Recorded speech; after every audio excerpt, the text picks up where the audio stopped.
Hello అండి, అందరికీ నమస్తే. నేను మీ Gauravkrishna. Welcome back to our channel wall poster. So finally మన ప్రభాస్ డైనోసార్ నటించిన రాజా సాబ్ సినిమా అయితే థియేటర్లోకి రావడం జరిగింది. మరి సినిమా చూసి రావడం జరిగింది. మరి సినిమా ఏ విధంగా ఉంది అనేది పర్సనల్గా నా ఒపీనియన్ చెప్తాను. మరి నిజంగా మారుతి ప్రభాస్ గారిని జోకర్ చేశాడా? ఇప్పుడు మారుతి ఏంటి ఖచ్చితంగా వెళ్లాల్సిందేనా అనే విషయం గురించి మాట్లాడుకుందాం. ముందుగా ఈ సినిమాకి సంబంధించి ప్లస్ పాయింట్స్ ఏంటి, మైనస్ పాయింట్స్ ఏంటి అనే విషయం గురించి మనం ఒకసారి మాట్లాడుకుందాం. పాయింట్ వైజ్ పాయింట్ మాట్లాడుకుందాం. ఈ సినిమాకి మెయిన్గా ప్లస్ పాయింట్ ఏంటంటే మన ప్రభాస్ గారు బేసిక్గా మన పల్లకి ఉంటుంది కదా, పల్లకి ఒక గ్రూప్ మోస్తుంది. కాకపోతే ఒక్కలే సింగిల్గా పల్లకి మోస్తే ఏ విధంగా ఉంటుందో ఆ విధంగా ఉంది సినిమాని మొత్తం తన భుజాలపైన మోయడం జరిగింది.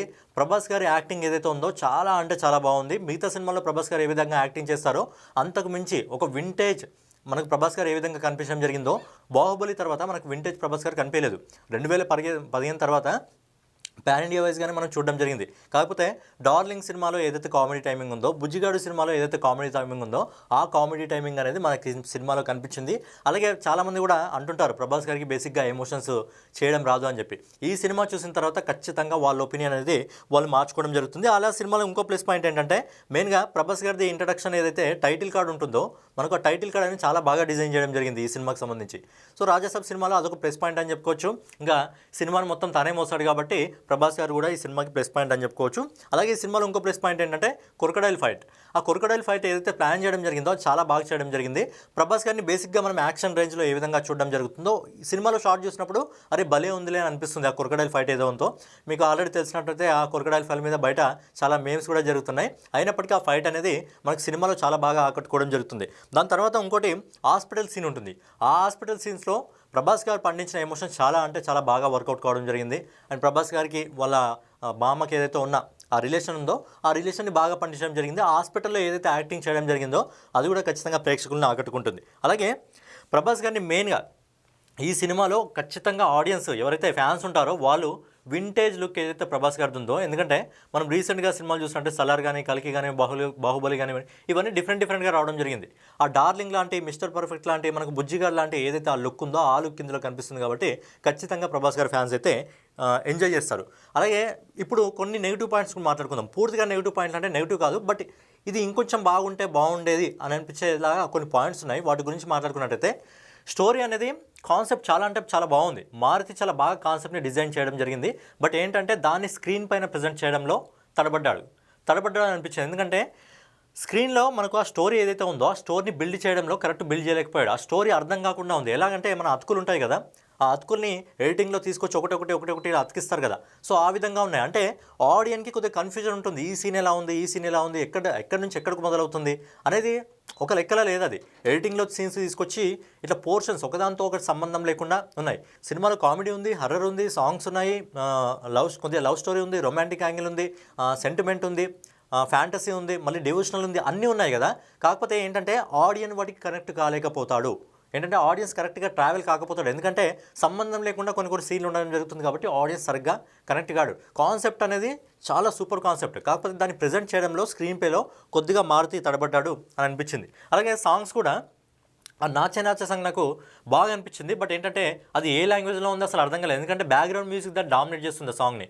సాంగ్ అయితే బాగుంది, విజువల్స్ బాగున్నాయి, ప్రభాస్ గారి స్టైల్ బాగుంది, ప్రభాస్ గారి కాస్ట్యూమ్స్ బాగున్నాయి. మిగతా సాంగ్తో ఒక సాంగ్లో ఉంటుంది, ఆ సాంగ్స్ కాస్ట్యూమ్స్ అంటే ఈ సాంగ్లో బాగుంది. ముగ్గురు హీరోలతో ఆ సాంగ్ ఏదైతే ఉందో ఈ సినిమాలో అదే సాంగ్ సెంటర్ ఆఫ్ యాక్టర్స్ అని చెప్పుకోవచ్చు. అలాగే మిగతా యాక్టర్స్ ప్రభాస్ గారు తప్ప మిగతా యాక్టర్స్ ఎవరంటే ఉన్నారో వాళ్ళందరూ సినిమాలో ఉన్నారే కానీ ఒక మెయిన్ పిల్లర్గా ఎవరు కూడా కాలేకపోయారు. ఓన్లీ ప్రభాస్ గారు తప్ప సినిమాలో ఉన్న యాక్టర్స్ అందరూ కూడా జస్ట్ ఆ సినిమా కోసం వాళ్ళని తీసుకోవడం జరిగింది. కానీ మెయిన్ పిల్లర్లా ఎవరు ప్రభాస్ గారు మాత్రమే ఈ సినిమాకి మెయిన్ పిల్లర్. అలాగే ఆ మైనస్ ఎలా అంటే స్క్రీన్ ప్లే లాగా మైనస్ అయింది. ఆ స్టోరీ అనేది కరెక్ట్గా ఎగ్జిక్యూట్ చేయలేకపోయాడు. కాన్సెప్ట్ అనేది చాలా బాగున్న హిప్నటిజం అనేది కాన్సెప్ట్ ఏదైతే ఉందో ఆ కాన్సెప్ట్ని ఆ హిప్నటిజంలోకి మరి మారుతూనే వెళ్ళిపోయాడా అన్నట్టు అనిపించింది. కాన్సెప్ట్ ఐడియా అనేది కొత్త ఫ్రెష్గా ఐడియా అనేది చాలా బాగుంది. బట్ దాన్ని స్క్రీన్ పైన ప్రజెంట్ చేయడంలో ఖచ్చితంగా తప్పటడిగేశాడు. అలాగే క్లైమాక్స్ ఏదైతే ఉందో క్లైమాక్స్ చాలా బాగా డిజైన్ చేయడం జరిగింది. కాకపోతే ఎండింగ్ అనేది ప్రాపర్గా లేదు. అది ఎండింగ్ అయిపోయిందా, మనకు క్లైమాక్స్ అయిపోయిందా అని మనకే అసలు థియేటర్లో అర్థం కాదు మనకు. సో అదొకటి, క్లైమాక్స్ డిజైన్ చేయడం బాగా డిజైన్ చేశారు. బట్ సడన్గా క్లైమాక్స్ అనేది ఎండ్ కావడం, అది క్లైమాక్స్ అయిపోయిందా అన్నట్టు మనకే అనిపిస్తుంది. దాంతోపాటు ఇంకోటి ఏంటంటే ఆ జోకర్ లుక్ ఏదైతే ఉందో ఎండింగ్లో ప్రభాస్ గారిది పార్ట్ 2 అదే రాజ్యసభ సంబంధించి, అది రాజ్యసభ కాదు ఫ్రాంచైజీ వాజ్గా రాబోతుంది 1935. అంటే ప్రభాస్ గారే పోటీలాగా ఒకటి తీసుకురాబోతున్నారు. బట్ ప్రభాస్ గారు ఈ స్టోరీని ఎన్నుకొని అంటే ఎందుకంటే పాన్ ఇండియా వైజ్గా ఆయన సినిమాలు చూస్తే ఒక రేంజ్లో ఉంటాయి. ఆయన సినిమాలు వస్తే ఎక్స్పెక్టేషన్స్ వేరే రేంజ్లో ఉంటాయి. మొదటి రోజు ఆయన కట్అవుటే 100 కోట్లు తీసుకొచ్చే కట్అవుట్. కానీ చూసిన తర్వాత ఏమనిపిస్తుందంటే ప్రభాస్ గారి స్టోరీని ఎన్నుకొని తప్పు చేస్తారని అనుకుంటే కొన్నిసార్లు అనిపిస్తుంది. కానీ డైరెక్టర్ అదే సినిమాకి సంబంధించి ఏదైతే డ్యూరేషన్ ఉందో ఆ డ్యూరేషన్ కొద్దిగా తగ్గిస్తే బాగుండేది. ఆ డ్యూరేషన్ ఎందుకంటే ల్యాగ్ ఎక్కువైపోయింది. ఆ ల్యాగ్లో ఏంటంటే మళ్ళీ దానికి తోడు కన్ఫ్యూజన్. ఎందుకంటే ప్రతి సీన్ కూడా కొన్ని సినిమాలో ఏదంటే కొన్ని సీన్లు అరే బాగున్నాయి అనిపిస్తుంది, కొన్ని సీన్లు అంటే మరీ ఏంటి ఇలా ఉన్నాయి అనిపిస్తుంది. సో ఏంటంటే అవి కొంచెం డ్యూరేషన్ తక్కువ చేస్తే బాగుండేది. ఎందుకంటే ఎక్కువ ల్యాగ్ చేయకుండా డ్యూరేషన్ కొద్దిగా తక్కువ చేస్తే బాగుండేది. అండ్ ఓవరాల్గా ఫస్ట్ హాఫ్ అయితే చాలా బాగుంది. ఫస్ట్ హాఫ్ ఓకేలే మనకు బాగా అనిపిస్తుంది. సెకండ్ హాఫ్ కూడా బాగానే ఉంది. బట్ ఏంటంటే మనం ఎక్స్పెక్టేషన్స్ ఏదైతే ఉంటుందో ఆ ఎక్స్పెక్టేషన్ రీచ్ కావడంలో కొంచెం తడబడ్డా అనిపిస్తుంది. బట్ ఏంటంటే సినిమా ఓవరాల్గా హ్యాండిల్ చేస్తుంది. సినిమా ఒక ముక్కలో చెప్పాలంటే బాగుందా బాగాలేదా అంటే మరీ బాగుందని కాదు, మరీ బాగాలేదని కాదు, కానీ బాగుంది. సినిమా అయితే బాగుంది, చూడొచ్చు. పండుగ ఫ్యామిలీస్ ఎలాంటి సినిమాలు చూడాలో అలాంటి సినిమా రావడం జరిగింది. ఎందుకంటే ఎలాంటి ఏ రేటెడ్ సంబంధించిన సీన్స్ కూడా ఉండవు. ప్రభాస్ గారు చాలా బాగా హ్యాండిల్ చేయడం జరిగింది. చిన్న అక్కడక్కడ కామెడీ వర్కౌట్ అవుతుంది. హర్రర్ మూవీ అని చెప్పడం జరిగింది, కానీ హర్రర్కి సంబంధించిన ఎలిమెంట్స్ అంతగా మనల్ని ఉంటాయి. హర్రర్ ఎలిమెంట్స్ కాకపోతే ఎక్కడ భయపడే విధంగా మాత్రం లేవు.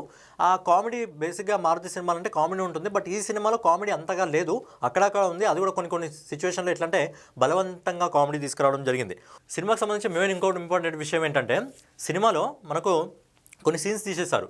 ఆ చుట్ట వెలిగించే టైంలో కొన్ని సీన్స్ తీసేశారు. ఎందుకంటే అది బ్యాక్ ఫ్లిప్ ఫైటింగ్ ఉంటుంది, అక్కడ ఫైటింగ్ సీన్ ఉంటుంది. కొంతమంది ఆదివాసులు వస్తారు, ఆ ఫైటింగ్ సీన్ ఉంటుంది. ఆ సీన్ని కట్ చేస్తారు.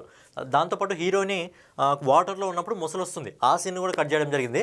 సో ఈ సీన్స్ అన్ని ఎందుకు కట్ చేస్తారు అంటే సీన్స్ని మళ్ళీ యాడ్ చేస్తారు. ఎప్పుడు యాడ్ చేస్తారంటే ఈ మంత్ 15th యాడ్ చేస్తారంట మళ్ళీ. మరి సినిమా అయితే మరీ బాగాలేదని కాదు, మరీ బాగుందని కాదు, చూడొచ్చు. సినిమా బాగుంది. ఫ్యామిలీకి ఈ పండుగకి ఫ్యామిలీస్ అందరూ కూడా వెళ్ళి చూడొచ్చు. ఎందుకంటే పెద్దవాళ్ళు చిన్నపిల్లలు అందరూ చూడొచ్చు. ఎందుకంటే అన్ని ఎలిమెంట్స్ ఉన్నాయి. బట్ ఏంటంటే స్క్రీన్ పైన ప్రజెంట్ చేయడంలో కొంచెం తడబడ్డాడని చెప్పుకోవచ్చు. బట్ ప్రభాస్ గారి లుక్స్ కూడా చాలా బాగున్నాయి. మరి సినిమాలు ఎవరు చూడాలంటే చిన్నపిల్లలు చూడొచ్చు, పెద్దవాళ్ళు చూడొచ్చు, అందరూ చూడొచ్చు. ఇక ప్రభాస్ గారి ఫ్యాన్స్ అయితే కళ్ళు మూసుకొని వెళ్ళిపోవచ్చు. ఎందుకంటే ఆ వింటేజ్ లుక్, ఆ ఫ్రెష్ తనం అనేది మళ్ళీ కనిపించింది. కాబట్టి ప్రభాస్ గారు అయితే చాలా ఎక్సలెంట్గా ఉన్నారు. ఒక ఏంటంటే తన భుజాలపైన సినిమాను మొత్తం మోసాడు. అలాగే చెప్పడం మర్చిపోయాను, మ్యూజిక్ ఏదైతే ఉందో, బ్యాక్గ్రౌండ్ మ్యూజిక్ ఉందో, ఎట్లంటే మునిగిపోతున్న పడవ అంటారు కదా, దాన్ని కొంచెం లేపుతారు కదా, మునిగిపోయే పడవని మునగనివ్వకుండా తమని ఈ సినిమాలో కొద్దిగా ఆ బ్యాక్గ్రౌండ్ మ్యూజిక్తో హ్యాండిల్ చేయడం జరిగింది. అంటే మరీ లేపడానికి కాదు, కానీ ఆ బ్యాక్గ్రౌండ్ మ్యూజిక్తో కొద్దిగా కవర్ అయితే చేయడం జరిగింది. సో ఓవరాల్గా సినిమా ఒక ముక్కలో చెప్పాలంటే ఈ పండుగకి ఒక అద్భుతమైన సినిమా వచ్చింది. ప్రభాస్ గారి ఫ్యాన్స్కి ఖచ్చితంగా నచ్చుతుంది. కొంచెం న్యూట్రల్ ఆడియన్స్, కథ, ఆ స్క్రీన్ ప్లే అనేది కొద్దిగా పక్కన పెట్టి వెళ్తే సినిమా ఖచ్చితంగా అందరికీ నచ్చుతుంది. సో ఒక ముక్కలో చెప్పాలంటే సినిమా చాలా బాగుంది. పండుగకు మంచి సినిమా రావడం జరిగింది ప్రభాస్ గారి దగ్గర నుంచి. ఇక రాజాసాబ్ సినిమా మీరు చూస్తుంటే మీకు ఏ విధంగా అనిపించింది, మీ అభిప్రాయాన్ని కామెంట్ రూపంలో తెలియజేయండి. సో ఫైనల్గా అదనమాట వీడియో మీకు నచ్చినట్లయితే ఖచ్చితంగా లైక్ చేసి, కామెంట్ చేసి, సబ్స్క్రైబ్ చేసుకొని మన వాల్ పోస్టర్ని ఫాలో అవుతూ ఉండండి.